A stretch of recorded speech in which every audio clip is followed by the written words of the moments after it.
Hey guys, Dan here, and special guest Melissa. Thank you for returning. Thank you for having me. Yes, return to the channel in a live format, which is always fun. Absolutely.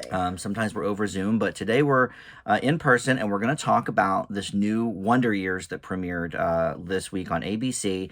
And I thought you'd be a great guest because we've been reviewing the old series together. Yes. And so far, And I'm glad for where I ended up because I think there's a lot of places in the season that we're watching now that really that sort of line up with today. So yes, I think you could definitely say that. So we just finished watching season 3. We haven't done the recording yet for it.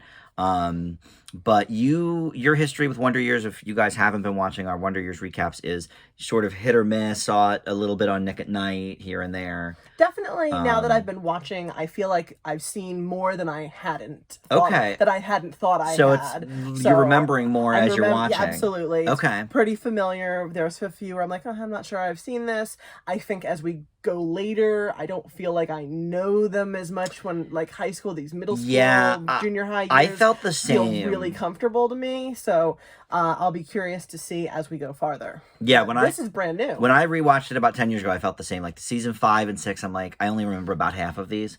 But yes, this is brand new. Fred Savage, though, of course, from the original Wonder Years, is directing. He's an executive producer.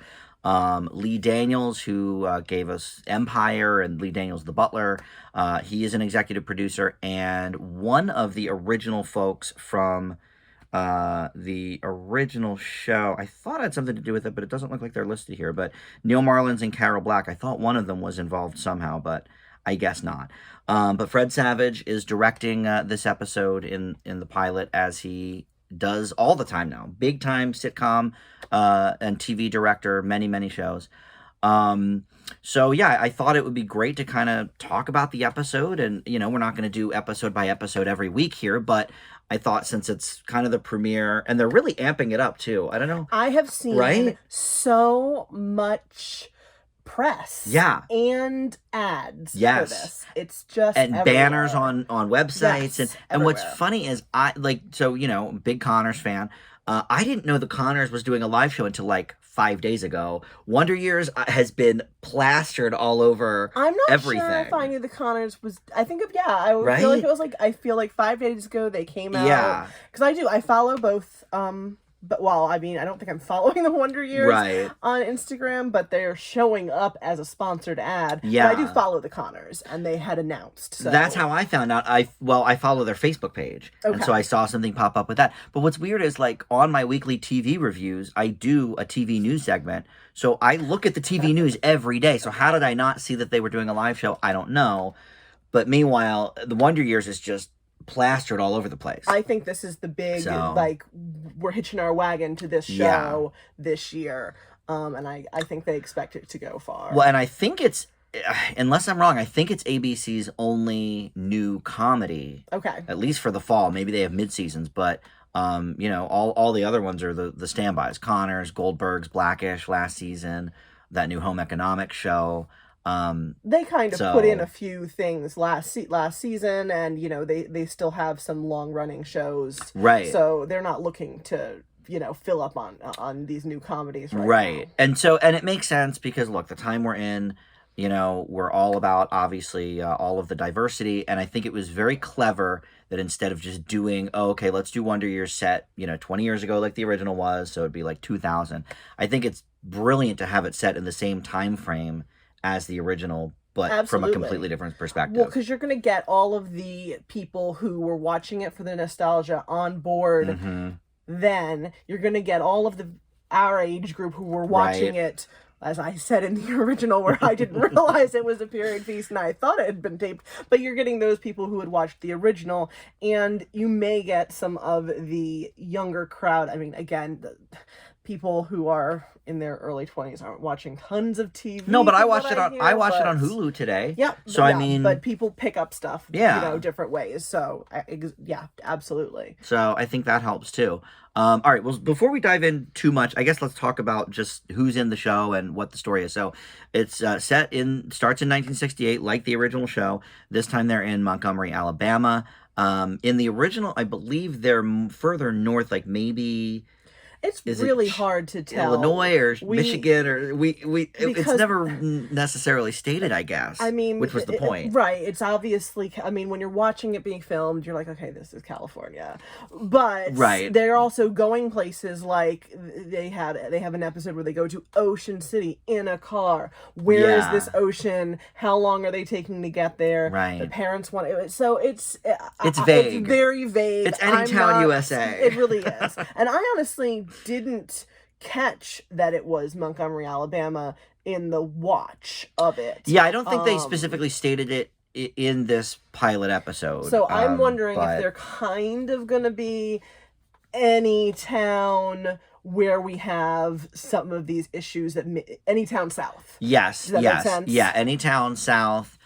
Certainly, and we'll talk about this, but the Martin Luther King assassination factors into that first episode. Montgomery, of course, huge, in that movement. So I'm guessing it will factor in at some point here, especially maybe with the older sister, because we're sort of learning about her, much like Karen in the original. But so the lead actor here is this kid, E.J. Williams, who is playing Dean Williams. Odd that they have the same last name. But much like, Fred Savage, he had done a couple of movies here or there, but was virtually a no-name. I think maybe Princess Bride had come out, but they filmed the pilot before it came out, so nobody really knew him. And then the narrator here is Don Cheadle, who we love, replacing Daniel Stern from the original, of course. And then the parents, Saquon Semblog, I don't really know, but she is a Tony Award winner. Oh, okay. And we've seen her in a couple of things. She had like a few episode run on Scandal. She was in a movie that I just recently watched. Respect. She plays Aretha Franklin's older sister. Okay. So I saw her recently. But then the father, we know, Dule Hill. Yes. He's been in The West Wing and many other things. And then everybody else is pretty much a no-name. His sister is played by Laura Karikuki or something. Karayuki. Julian Lerner plays his buddy, which I did see him in a Netflix movie this year called Yes Day with Jennifer Garner. He's one of the kids in that.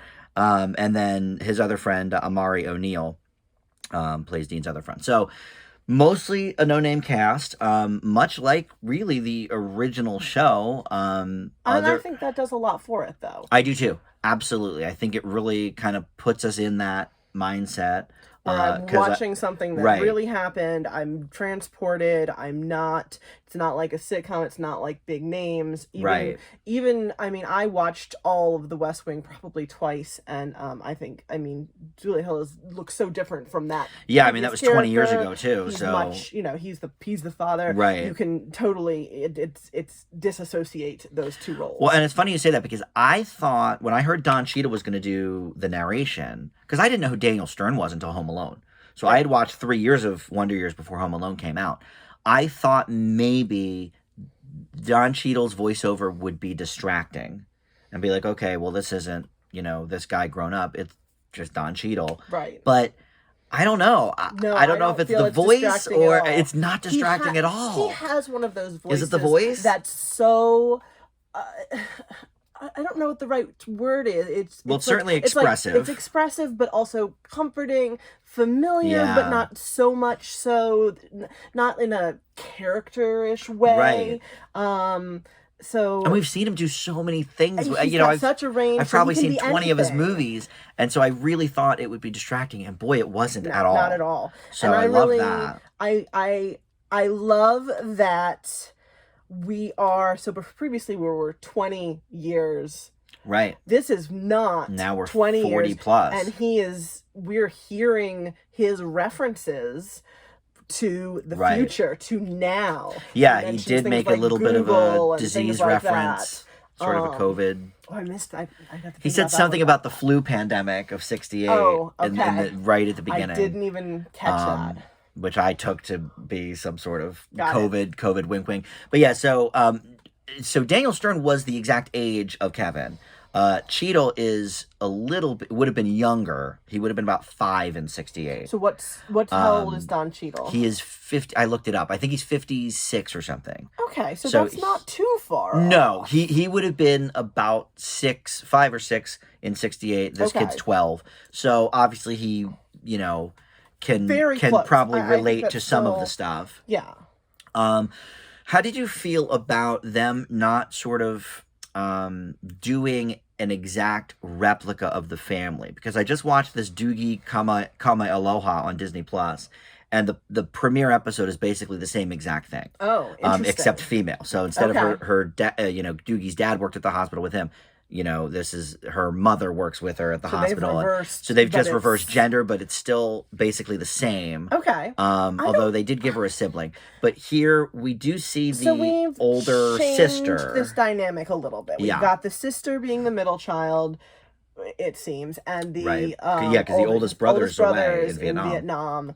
And I'm wondering if, because of some of the things they want to do, that they don't really need that brother interaction, that like getting into it with each other. Yeah. Because that's really, I mean, Wayne doesn't lend to a lot of deep storylines and things like that. Well, and the he's other really thing, there for comic relief. He's there for the comic relief. And I think we get that from this second friend. Yes. We have a 3-friend group. The white kid. The white kid. The white Jewish kid who is Yeah. very funny. Actually, I loved all his friends. And the fact that they made him Jewish is a little bit of a nod, I think, to Paul Pfeiffer. We saw his bar mitzvah in the original Wonder Years, so we know the Jewishness there. We had only the 2 friend group, like the really close friend group. Until we get into and Winnie. Right, until we Now get we into got- season 3 and 4, where he sort of expands a little bit with his friend group. But yeah, here we have just him and really his 2 best friends, and then sort of an older bully at the school that could lend itself to a little bit of a Wayne. We could have presence. some storylines with him. And we've got, some other girls they've introduced. So I think they've got a nice group of kids going on. I think the Wayne character lifts right out. We still have the 3 siblings. Yes. They can do things with the Vietnam, and what they're doing with the sister, which I really love, this juxtaposition of the hippie counterculture to the Black Panther. Yeah, it's culture. interesting, I right? think that's Karen gonna be in the original super was interesting. very like hippie and peace and love, and here we've got in the first episode she's wearing that Black Panther shirt.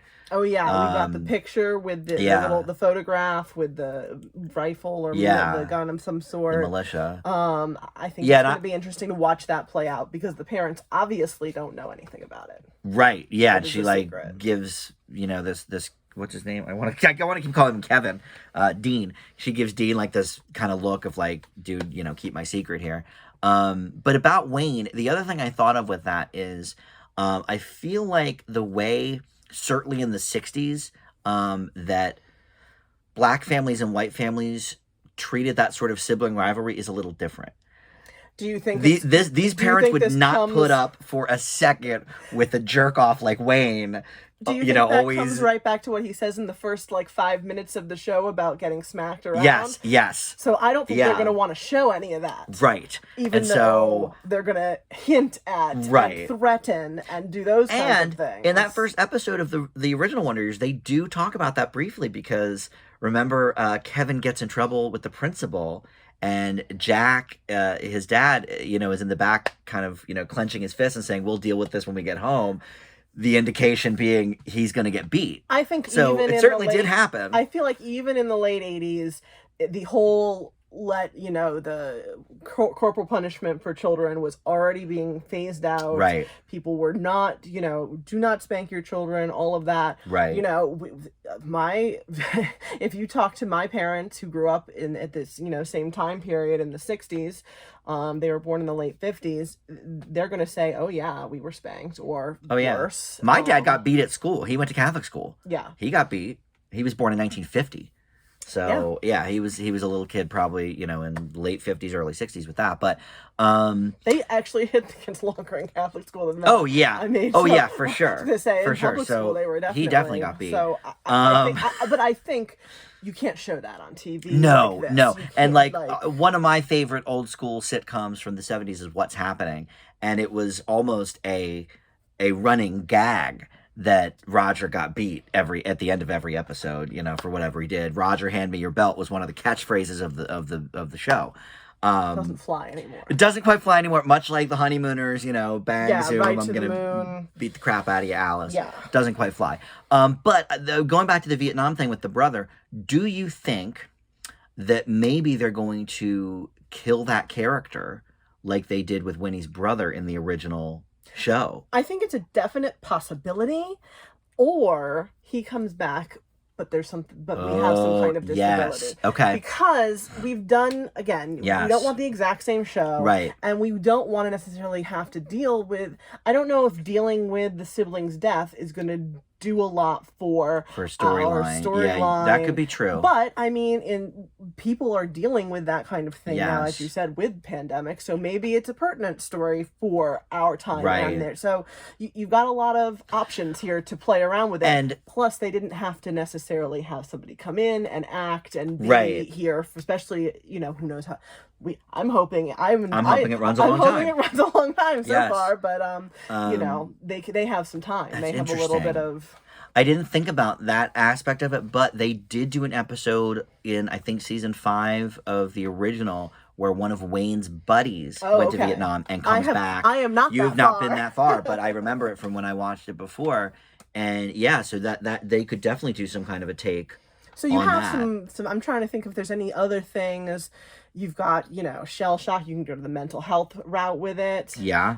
So they've set themselves up to put up some, things down the future. Yeah. And so the plot of this basic episode in the pilot, the basic plot is he wants to be on the baseball team. The school was just recently integrated, so he's got this whole new group of friends, but there's still the black baseball team is mainly only playing same. And so this kid Dean wants to play against his buddy, the white kid we mentioned earlier, because obviously he's on a different team, and so that was sort of the I think the exposition of this episode, or the crisis, or whatever you want to say. And I think it's worth mentioning the whole overarching his goal, because I feel like this may come back later, is that he wants to find his place in the world. Yes, and he mentions that a couple of times in this episode. He decided, my place is sort of this bringing of together the connector, of people, yeah, being the connector, the uniter. He had a specific word for it. Is that what he used? I think he said uniter. And it was cute where they would come back to the display case of things that they had. Yeah, the sisters' trophies. The family, his the mom at the end, the mom, what she had done. The diplomas and things like that. And it's interesting the roles that we've definitely chosen a very middle class, but sort of this is not a Roseanne. This is not a Cosby. This is right in the middle. Somewhere in the middle. And did you think it was interesting that they have the mother working?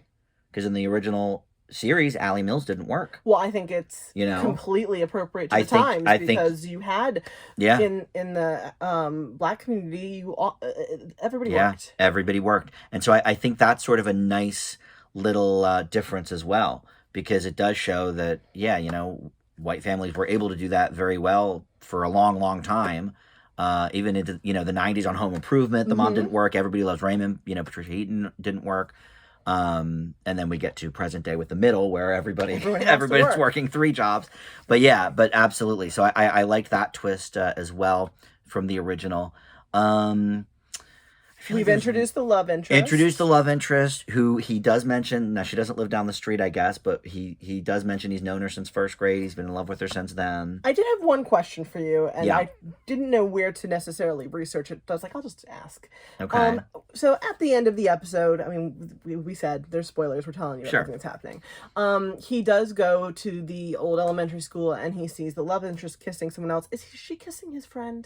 I couldn't tell. Okay, I couldn't tell. And I think they purposely sort of made it a little bit like forced perspective blurry, that you were supposed to not be able to tell. I mean, they'd already said he's a bit of a Casanova of the, but his friend also knows that he likes this girl, right? So it's this. I'm like, I hope it's don't not. know yet. But I think they left that purposely ambiguous for future episodes. Okay. That was my take on All that. right, then I don't feel like I was stupid then. Right? No, I not really at did. all. I was like, oh, should I rewind? I was like, there's no way. I think they purposely did that. What do you think of the kid, the lead actor, Excellent. Dean, E.J. Williams? I think that so. Because I'm not sure if he's as natural as Fred Savage was immediately. Well, here's the difference, and that's what I was going to say. Yeah, tell me. E.J. Williams' character of Dean is a little more of the nerd, the dorky, Yeah. awkward. I'm not sure where I feel it fit in. Whereas Kevin, Fred Savage's character, is a little more the everyman, That is average very kid, true. not Right. not the Paul Pfeiffer brainy, Right. not the he being a little less. I don't want to say natural, but I guess natural is maybe the word for it. Sure of himself. Maybe. Right. Right. I think that I think that plays more to the character. I think the kid did a great job. Yeah. I thought it was natural for the way they're showing the character to be. Yeah. And if you didn't watch, if anyone didn't, watch before doing this, the baseball, that whole comic scene. Oh my god, I thought that was great with the dads dying. and the dad and the coach who apparently have a history of their own. They were getting into it. The mom with the works with this coach, so we've got all these. We've got a lot of interesting dynamics coming up.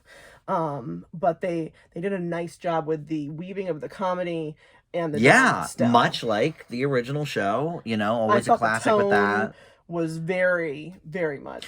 Well, the other thing I wanted to talk about specifically with you is ABC has sort of a knack. They sort of are the go-to network these days for period piece sitcoms. Okay. Because one of our favorites, the old one season Kids Are All Right. It keeps asking. That was in the 70s. We need to do it. I should watch it again. Actually, it was so funny. It was so good. And there again, mostly no name kids and all of that. But that took place in the 70s. Obviously, you got the Goldbergs. They did Fresh Off the Boat from the 90s. So yeah, I think and of course they had the original Wonder Years. So I think it's kind of nice.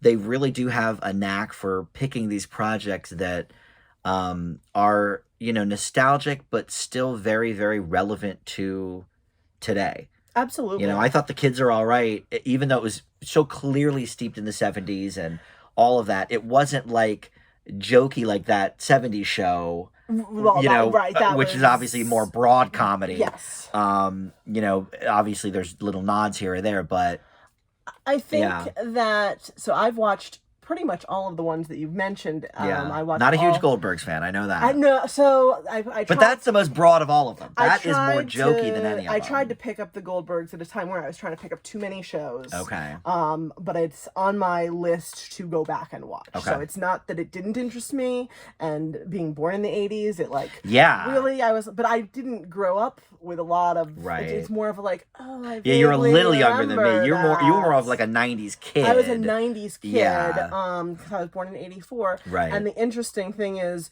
when I was watching Fresh Off the Boat, I didn't feel like I was watching a period piece at all. I know. Because I just feel like it's still the 90s. I know. They the 90s it's everywhere. keep going. Yeah. I don't know. Do you feel like the 80s just sort of kept going and that's sort of your default, and anything you watch in the 80s just doesn't feel dated to you? No, because one of your favorites, Alf, is so horrible, and I used to love that show. So no, I think there are definitely examples of things that I can watch now that I'm like, oh man, this is so bad, whatever. I feel like, I don't know, the 90s was just sort of kicking the door down to different perspectives, because some of the hottest shows then were like The Fresh Prince, Roseanne was huge in the 90s, sort of different elements to the family sitcom, but well, and I think that, what you just said, family sitcom, I think that is the thing that speaks to all of these different period pieces, is that family is still family, still family. And yes, some things have changed. Let's go since the advent of TV, since the 50s, post World War II. But basically, since then, you've had this very specific, and I don't know, maybe we're all modeling our lives off of what we see on TV, and that's why things don't necessarily change so much. Yeah. But that it all, that relationship with your parents, that relationship with your friends, it still sort of continues. Yeah. Well, and it's interesting that you said that about the family sitcom too, because I guess ABC really is sort of, other than maybe The Cosby Show, has always been sort of the home for all of these family shows. Modern Family, The Middle, all of their even present day shows, The Goldbergs, Connors, Other people picked up other genres. Yeah, I mean, you know, the whole Friends type of trope that was, you know, Oh, big yeah, on must NBC see, for a yeah. while, or the workplace, you know, with The Office and 30 Rock, that was always NBC's deal. So yeah, anyway, long story short, this is a great show. Yes, I mean, Looking forward to more. what would you rate it? Yeah, I guess we got to grade it. I was definitely sort of in that A minus, B plus kind of range, but I think you've talked me up to an A minus. Okay, You've brought up some very interesting points. All right, I'm gonna go with the A minus. There were Yeah. a couple things where I was sort of left hanging, or I thought they could have cleaned it up. I mean, it's the first episode. You're not gonna have a groove yet. I don't know the character. It's very hard to give any first episode of anything an A right off the bat. So A minus for sure. I think it was a little bold to have the Martin Luther King Jr. killing in that first episode. I did, but wasn't in the original there was some extreme the moon landing? Was the moon landing but that was like episode? No, it was like episode 5 or something. Okay, that was the one you hated where he called the girl. Creepy Kevin, you called it. There was some big news thing. They all in that, came. in that first I'd one. have to look it well, up. It was her brother dying. It was Winnie's brother dying. Okay, was their big catharsis. But I like that, you know, in the original episode, the pilot, they had Kevin and Winnie kissing, and here we see, my girl's kissing this other dude. That's true. We have again, this is what I'm saying. This kid's not as advanced. I made the joke about we don't know what that is yet, but we're just joking that about. Was pretty funny. They have that. They have some jokes. They have some jokes, and they have the heart. So I think they're gonna make it. Probably the next season. Yeah, I agree. I hope certainly they're doing the promotional push, so hopefully the ratings reflect that. But all right, well, thank you for joining. This has been a fun discussion.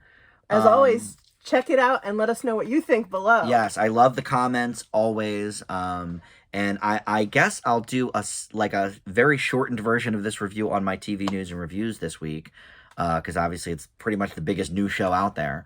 But yeah, we're not going to do episode by episodes, but maybe at the end of the season we'll come back around and say you know what we thought of after all. That might be fun, and by then we'll have finished all of the original series, I would think. I would hope. I would hope. If we can't make it to the end. If we can't make it to May season, on that, yikes. No, we'll be fine. We're already halfway. All right, thank you for watching, and we'll see everybody next time. Bye. Bye.